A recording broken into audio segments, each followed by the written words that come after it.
Hi, everybody. Welcome to another one of my Own Your Expertise interviews. I'm Emily Crookston, owner and decider of all things at the Pocket PhD. I'm the ghostwriter for Rebels, Renegades, and Mavericks, and I love helping experts with big ideas get those ideas out of their heads and into the hands of their fans. So if you're watching us live, we'd love you to pop your comments into the chat. Just stop by and say hi. We love to know people are out there watching us live. And today, my guest is Becky Norwood. Becky is the founder of Spotlight Publishing. She's a self-publishing book expert and creator of best-selling authors, which I love. I'm super excited to talk to Becky, and I'm sure talking about the self-publishing world is going to be a great topic for my audience because that's one of the biggest questions I get from my clients and from people watching me and interacting with me. So thank you, Becky, for being here. Would you like to tell us a little bit more about who you work with and what you do? Thank you. And thank you for inviting me to be a part of this. I'm so happy to have this opportunity. So I've been publishing books now for in the self-publishing realm, working with authors, well, over 350 of them that have brought to bestsellers. So I've been kind of got a good routine going here. Yeah. But I feel that, you know, for those that are change makers, those that are the game thought leaders of the world, and we need a whole bunch of them right now. We really do.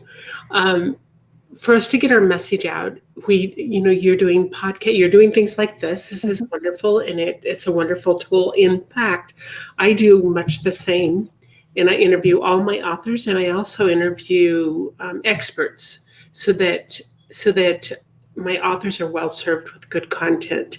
But the cool part about this is that all these tools that we have available to us is really amazing. And book publishing is just one of the many tools. And as I work with my authors, I say you need to treat your book like it's a business and is a tool for business growth. It's not the end all be all. It's not the only thing that you should do. It should be in your arsenal. It should be that lineup of things that you present, because it's your calling card. It explains, it paves the way for people to know what it is that you do, how you serve the world, what you can do for them, and also share the amazing tidbits of that stuff that's in the ear, that wisdom that is just there for the sharing. And I believe that every single one of us alive on the earth today has treasured gifts that the world is absolutely waiting to experience. And it's up to us to be able to maybe get over our fears, get over being front and center, getting out there, sharing with the world in the best possible way.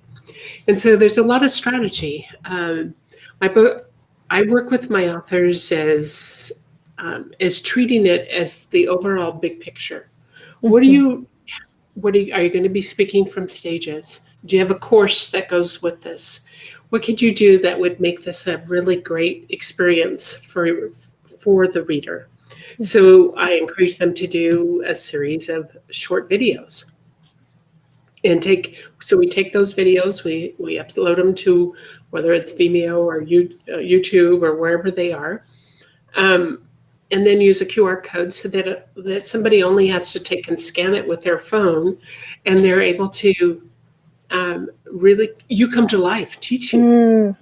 Oh my gosh, I love what you're saying. I mean, you're so right. The book is only a small part of your bigger brand platform. And that really is the way to think of it. If you're writing a business book, if you're doing nonfiction, self-help, whatever it is, that's the best way to think about a book. And I like that so much, where you say, how does it fit into your business? I'm always asking my clients the same question, because I do think a lot of authors think of the book as the end all be all, like this is my thing.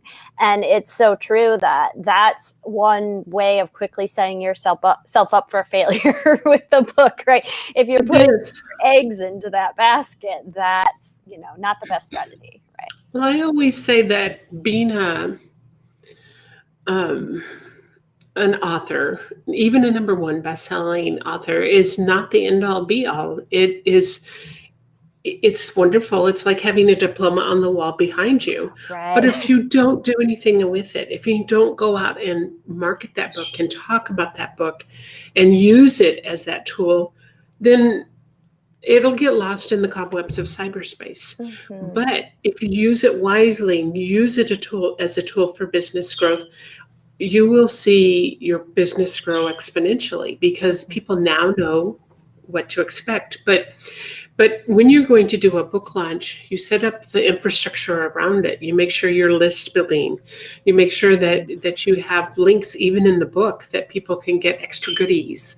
You do a lot of strategy. I teach how to get endorsements, top quality endorsements for every book. I teach how to build a launch team because I do have my launch team supporters, but it takes everybody.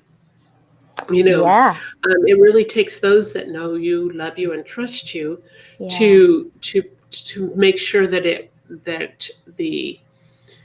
the launch goes well, that you have supporters everywhere. So there's so much strategy that goes into to doing this the right way. Yeah, and I think it's beautiful because a book, there's so much within a book. There's so much thought process that goes into writing a book. So it's almost a waste if all you do is put the book out, right? If that's the end of everything. I always say that being an author is not for the faint of heart. Right. Because there's so much that goes into it. Just the writing of the book is a lot of work. Right.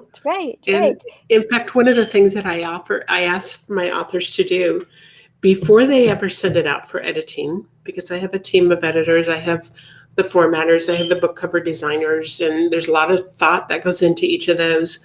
But before they ever send it to an editor, take the time to read that book aloud. Good advice. And the reason is because when we write something, we know in our head that we have what we've written. So then when we pick it up again to read it, we oftentimes skim read it because we know what we wrote.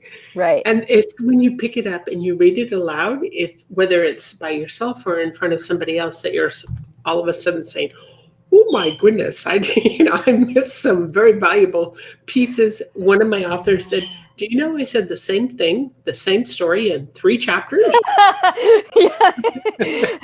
It was kind of funny, because and she insisted, no, she did not do that. Of course. Yeah.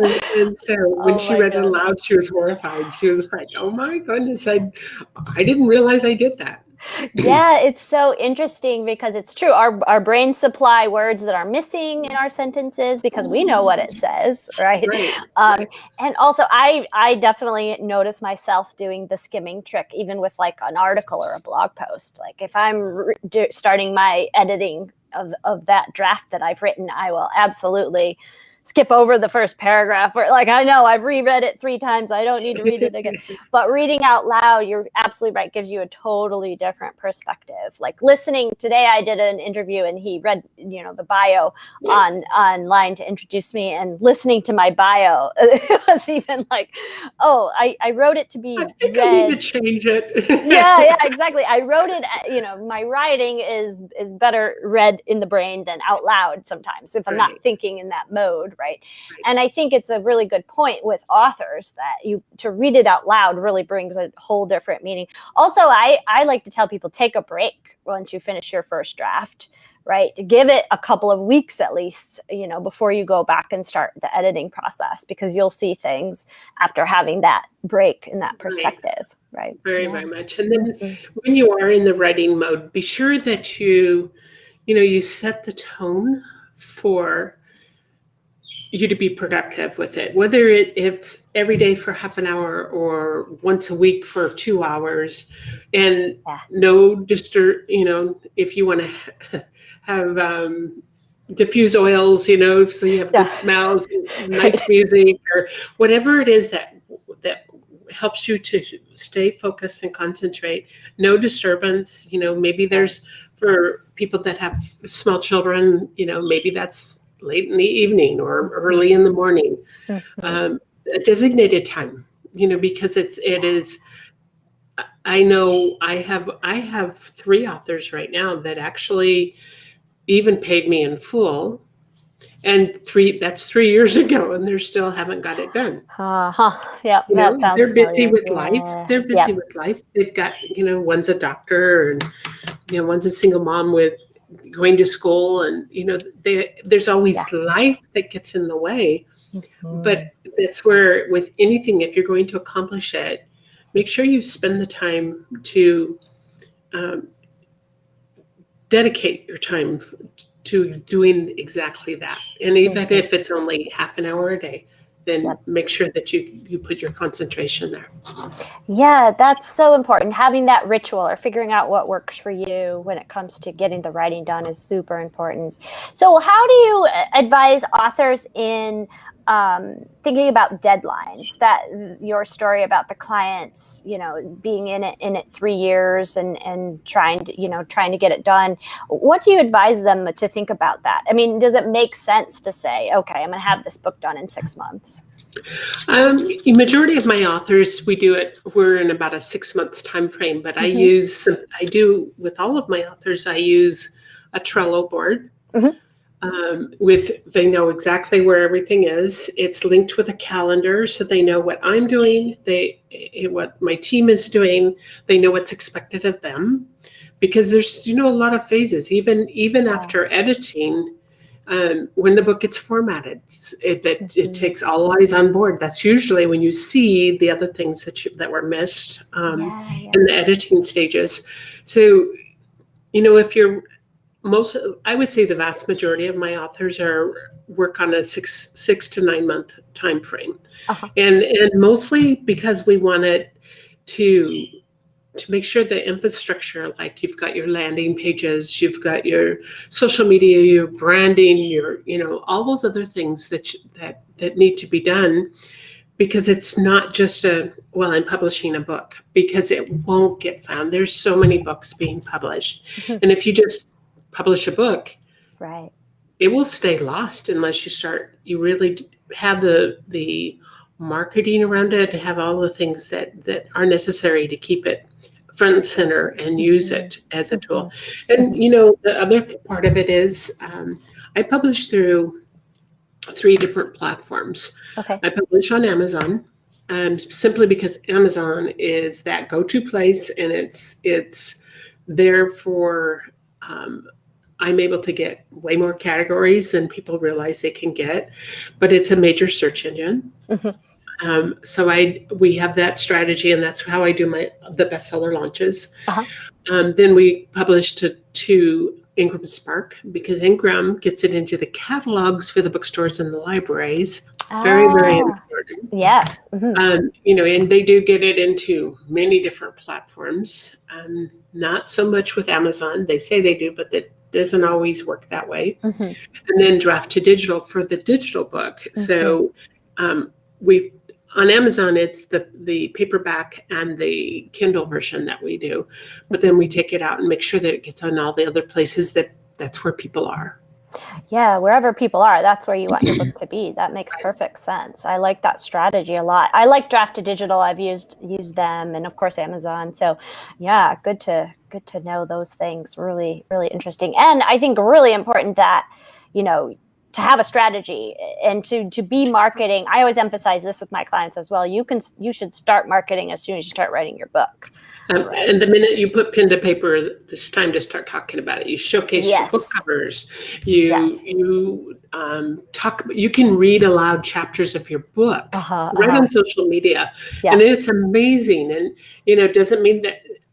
By no means does it mean they're not going to pick up a copy of your book because you read a chapter. Right. Don't worry about giving it away, right? Because they want the whole thing. They want it in their hands. They want to feel it, touch it, see it. Yes, I like that. Yeah, very cool. So tell us a little bit about your journey to becoming the self-publishing expert that you are. It started kind of in a very odd sort of way. I was actually, when the economy went crazy in 2009, 2010, right in that area, that time frame, I had I had actually run a saw blade sharpening company for many years. Interesting. Okay. And that business went under simply because Mm. all of my clients that I had had for 30 years longer were going out of business. Yeah. And all of a sudden, I just, and I had already got to the point where I didn't want to do that kind of business any longer. Mm-hmm. Just a lot of work. And I just Yeah. decided, no, I'm not going to do that anymore. But so I was watching, there was so much going on at that time, and there were so many business owners who were losing their businesses. Yeah. There was so many people losing their homes. Mm. And I kept watching and thinking, there's got to be a different way. There's got to be something totally different from this.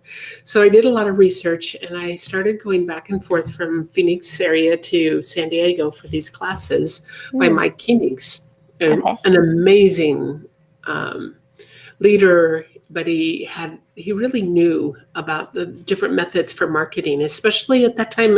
A lot of it was new to most of us, and so I right away started a business with helping people, figure out their email, automate their email systems, and do text messaging, and different things like that. Yeah. And then he started talking about publishing. And he did an actual book launch to show how he did it. Well, what he didn't say is that he had like 10 million people, that were his followers. Yeah, easy to sell a book when your audience is 10 million. Right. Yeah. So, but he asked during those classes, what's the name of your book? And that's where it started. And mine was The Woman I Love, because I had grown up in a very, very abusive family, and it took me a long time to get through it. And I figured out that I had to learn to love myself before I could really, really enjoy the love that could come to me from anybody else. Right. And so that was my first start, but I followed all of his techniques when I published that book, and it became a #1 international bestseller. Wow. And I had a huge following with that, and people reaching out and saying, thank you for having the courage to write that. Wow. And will you help me? Right. And then it just went. It organically grew that way. Very cool. Yes, so I it's like pretty that. cool. So innovative. Like, what do people need right now? What can I provide? Let's bring the two things together, and then grows into this whole author experience for you. It's pretty cool. Yeah, I like that. It's beautiful. Yeah. What would you say has helped you the most in learning to become that expert, or translating your expertise for your authors? Surround yourself with good people. Don't try to do it all yourself. Form a team. Interestingly, most of my team have their own businesses. They don't work for me as far as under my company, but I know, and what I have found is that they typically give much better service than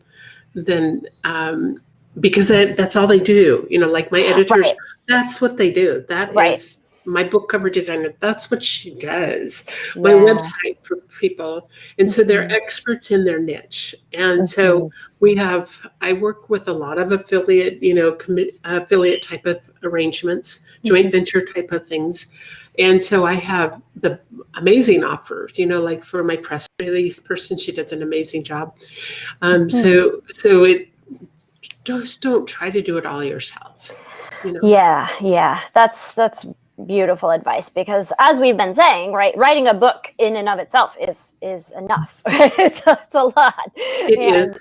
Yeah, and really you will get exhausted if you think, a lot of authors think, oh, I'm done writing my book, the marathon is over. And if they haven't done their marketing, and if they haven't figured out the PR strategy or any of that, then they're just starting really their journey. Well, and one of the things that we have to learn is we can't be all things. And every plumber has a leaky faucet. So every author will have those holes and gaps of things that's not their expertise. And they still need to run a business, and they still need to have a family, and be with their family, and take care of all the things that is normal to life, take care of their health. Yes. And unless you have that balance, you won't enjoy the process, and you won't have the results you're looking for. Yes, it's such good advice. I really like that. So at what stage would you recommend someone contacts you to start working with you? I have them come to me at all stages, but Okay. most of them have already, started at least well into the writing. Okay. Okay. Good to know. Yeah. I get them in all stages. Then I do offer VIP if they know they've got a book in them and they just want to get the help to get started. I do have a VIP. It's like 6 hours of we break it up depending on what they want. Some want it in 2 sessions and some have it in 5 or 6 sessions. Okay. Where we lay out the chapters, we brainstorm the title, we really, okay, what kind of content, where, how does this all lay out? And they're fun to work with. I have one that is doing that right now, and it's just amazing to see how this book is coming together. Very cool. Yeah, I could see how working through the whole process with one person and watching the book evolve and grow could be really, really interesting and fun. Yes. Yeah. It's pretty fun. Cool. Well, thank you, Becky, for chatting with me today. It's been lovely. It's been delightful and delightful to meet you. Yes, it's good to meet you. I just love talking to people in the industry and getting all my, burning questions answered to hear how your process works. It's good. I can always bring that information to my clients and make those connections. So that's always helpful and useful. There's a lot of people now realizing the power of being published. Yes, I think that's right. We live in an amazing world, despite all that is going on. Yes. Yeah. In spite of COVID and everything else, we have all these tools that we're using to get our message out to the world. If this COVID and this type of stuff had happened 10, 15 years ago, oh my goodness, we would have not been able to pick up the pieces and run with it like we're able to do now. Oh my gosh, I agree 100%. I think about that all the time. I think about, what would have happened if I were in college when this had all gone down, because I checked my email once a week when I was in college. It wasn't as if they could just move everything online, Right. So there's so many things like that, and so many ways to have a business online and get these things done and get your message out, like we've been saying, and so many different options. It's amazing. Thanks for watching, Joshua. Appreciate your comments there. Thank you. So nice to know where somebody's looking. Exactly. And many more people will watch on the replay, but it's always good to know people are out there live. So awesome. Thank you, Becky. Just tell us where we can find out more information about you. If you go to spotlightpublishing.pro, that's my website. That's probably the easiest way to reach out to me. Perfect. And I will put your links into the comments after this video is processed and everything. So I really appreciate it. Thank you, Becky. Great to meet you. Great Have a to good meet afternoon. you. Bye-bye.